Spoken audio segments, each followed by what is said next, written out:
Hola, buenas tardes. El juez del caso Kitchen imputa por el espionaje a Luis Bárcenas, a la exministra y exsecretaria general del Partido Popular, María Dolores de Cospedal, y a su marido, Ignacio López del Hierro. Me he enterado en esta comisión que soy imputado. Yo creo que usted ya sabía que estaba imputado. No lo sabía. Yo diría que sí. Yo digo que no. La noticia se ha conocido, como acabamos de escuchar, justo cuando él comparecía en la comisión del Congreso que investiga ese caso. Esta tarde estaba citada María Dolores de Cospedal, pero su comparecencia se acaba de aplazar. El PP defiende su inocencia mientras no haya sentencia, pero Pablo Casado ha evitado contestar a las preguntas de la prensa. 12:20 de la noche, tras un tiempo sobrevolando el aeropuerto de Pamplona, un avión fletado por las autoridades de Argelia toma tierra. Tiene matrícula francesa y viene de Burdeos. 1 hora y media después despega con Galilla a bordo rumbo a Argel. Se trata de una pequeña aeronave medicalizada que pertenece a una empresa especializada en el traslado aéreo de enfermos, necesario para trasladar al líder del Frente Polisario, ya que su estado de salud todavía es delicado. Tuvo que abandonar el hospital en ambulancia y con 2 sondas.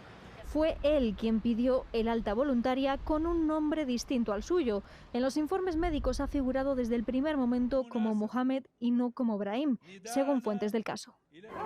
Hoy, un juzgado de Logroño ha abierto diligencias después de que Manos Limpias le denunciara por entrar en España con una identidad falsa, aunque el Ministerio de Exteriores español asegura que entró con su pasaporte argelino.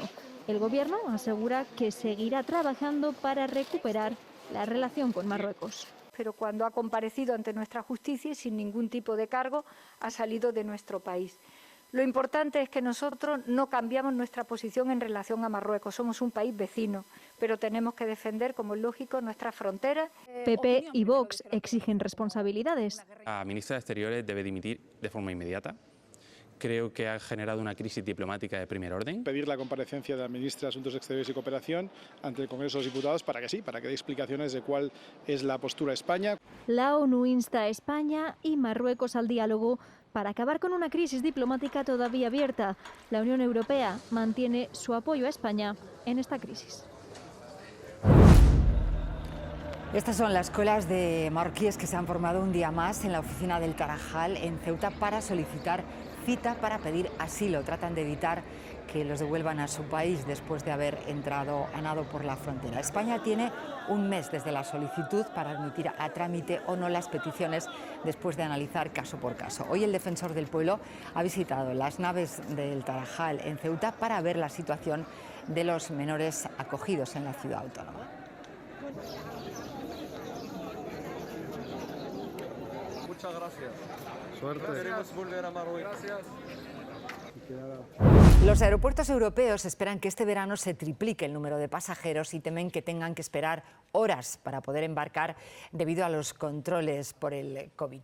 Aún no saben cómo va a funcionar el certificado verde digital, el pasaporte COVID, y piden que se agilice la verificación de las pruebas y certificados. Aeropuertos y aerolíneas esperan que con el certificado europeo vuelvan los viajeros para recuperar el sector, pero a la vez temen que si hay falta de coordinación haya caos o haya esperas excesivas. Aquí en el aeropuerto de Bruselas han montado estas carpas por si se forman largas colas, que se pueda respetar la distancia de seguridad. Es verdad que esperamos ese certificado, nos dice Nathalie Piegard, portavoz del aeropuerto, pero todavía no sabemos cómo se va a hacer, cómo se van a verificar los datos, dónde o quién lo va a hacer. Y eso a pocas semanas de que empiece a funcionar. En los aeropuertos europeos esperan triplicar el tráfico de pasajeros en agosto, concentrado en franjas horarias para que a las compañías les salga rentable volar. No son niveles prepandémicos, pero en las condiciones en las que el tránsito va a aumentar, se puede crear muchos problemas si no se ponen a disposición los recursos necesarios. Piden refuerzos en el control de fronteras o en el sanitario, tareas que no dependen del personal del aeropuerto. Priorizar el certificado de vacunación digital y que se pueda verificar al solicitar la tarjeta de embarque para evitar aglomeraciones dentro de las instalaciones. Va a ser un caos, sí. Espero que todo vuelva a la normalidad y que no sea demasiado loco. Antes del COVID, según la Asociación Internacional de Líneas Aéreas, el check-in, la seguridad, la aduana o gestiones de equipaje llevaban 1 hora y media. Ahora, con los requisitos sanitarios, la media es de 3. Temen que aumente hasta 4. Aquí en Estados Unidos, la filial de la compañía GBS, responsable del 20% de la producción cárnica del país, se ha visto obligada a detener parte de sus plantas desde el domingo por un ciberataque, aunque confía abrir hoy la mayoría. La Casa Blanca apunta nuevamente a hackers rusos y dice estar tratando ya este asunto con Moscú.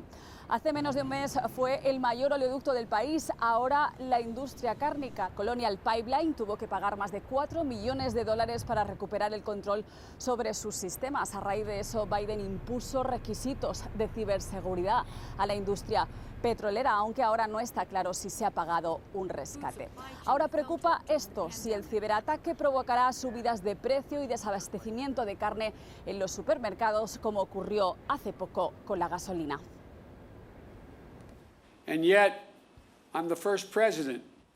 Soy el primer presidente que viene a Tulsa en este aniversario, ha dicho Joe Biden en el centenario de la masacre racista de esta ciudad de Oklahoma, desconocida hasta ahora para muchos estadounidenses. Aún hoy se excava en las fosas comunes de Tulsa, donde se cree que están algunas de las 300 víctimas que dejó la destrucción de una de las comunidades negras más prósperas de Estados Unidos. Joe Biden ha anunciado medidas para reducir la brecha entre blancos y negros. Un tribunal ruso ha desestimado el recurso del opositor Alexei Navalny. Denunció que las autoridades de la cárcel donde cumple condena le despiertan cada hora por las noches. Y la Unión Europea ha pedido a Rusia que libere al opositor detenido ayer cuando ya estaba en un avión rumbo a Polonia. No es el único detenido en las últimas horas. Andrei Pivovarov iba a volar de San Petersburgo a Varsovia. Había pasado el control de pasaportes y estaba a punto de despegar cuando la policía paró su avión y entró a detenerlo. Después de que el mundo criticara la locura de Lukashenko en Bielorrusia, hacer lo mismo aquí con otro avión y otro disidente es el colmo en la falta de respeto a los derechos humanos, dice Tatiana Usmasova. Tanto ella como el detenido, al que hoy han empezado a juzgar, pertenecían a Rusia Abierta. Organización opositora tachada de indeseable por las autoridades en 2017, se autodisolvió hace unos días por la creciente persecución que sufre la disidencia rusa. Su fundador, Mikhail Jodorkovsky, acusa al Kremlin de eliminar cualquier voz crítica antes de las parlamentarias de septiembre. Es magnate petrolero, exiliado en Londres, pasó 10 años encarcelado en Rusia, tras intentar desafiar a Putin en las urnas. Una historia que se repite ahora con Navalny y otros disidentes. En las últimas horas, la policía rusa también ha detenido al exdiputado Dmitry Gudkov, que aspiraba a presentarse a las legislativas. De nuevo, parece que no habrá alternativa en unas elecciones en las que el partido de Putin, Rusia Unida, parte con los índices de aprobación más bajos de su historia. Hablamos ahora de cómo la pandemia ha afectado mucho a la salud mental de los adolescentes. Según la Asociación Española de Pediatría, han aumentado un 50% las urgencias pediátricas de psiquiatría y se han multiplicado por 2 los casos de anorexia. Dicen que ha habido una verdadera avalancha. Tienen una edad complicada y la pandemia ha afectado mucho a su estado de ánimo. ¿Qué fue para ti lo peor de la pandemia? Pues lo peor de la pandemia, la verdad, fue no ver a mis abuelos.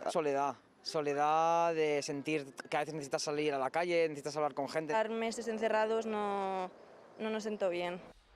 Cada uno lo ha llevado como ha podido y en algunos casos ha desembocado en enfermedades graves. Según las estimaciones de la Asociación Española de Pediatría, han aumentado al doble los casos de anorexia.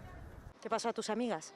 Pues muchos problemas de alimentación. Al no salir a hacer deporte, a estar todo el día en casa, engordas más y te ves más gordo. Son cuadros de anorexia restrictiva mucho más graves. Y antes, como término medio, la pérdida de peso era de un 15 o un 20%, ahora se estiman unas pérdidas de peso de entre el 30 y 35% del peso corporal. Ha habido hasta 4 veces más pacientes ingresados en unidades de psiquiatría infantil. En este hospital, donde el área específica se abrió tras la pandemia, las camas se ocuparon en tan solo 3 semanas. Por eso los expertos proponen, entre otras medidas, que todas las clases el año que viene sean presenciales. Lo peor de la pandemia fue no ver a mis amigos y estar solo. Y hay que actuar urgente, insisten los pediatras, porque las consecuencias pueden ser muy graves. Se espera un repunte en las conductas suicidas y probablemente mayor representación del suicidio como causa de muerte en personas jóvenes. parecen más fuertes de lo que son y tienen una gran capacidad de adaptarse. Aún así, en estos tiempos necesitan una atención urgente. Nos situamos ahora en Sri Lanka, donde han conseguido controlar el incendio del carguero que transportaba productos químicos y que arde frente a sus costas desde hace casi 2 semanas. Contenía casi 1.500 contenedores con material muy tóxico que junto con el combustible se ha vertido al mar y ha llegado al litoral. El gobierno local habla de una de las peores crisis medioambientales en décadas. Cientos de militares están limpiando las playas.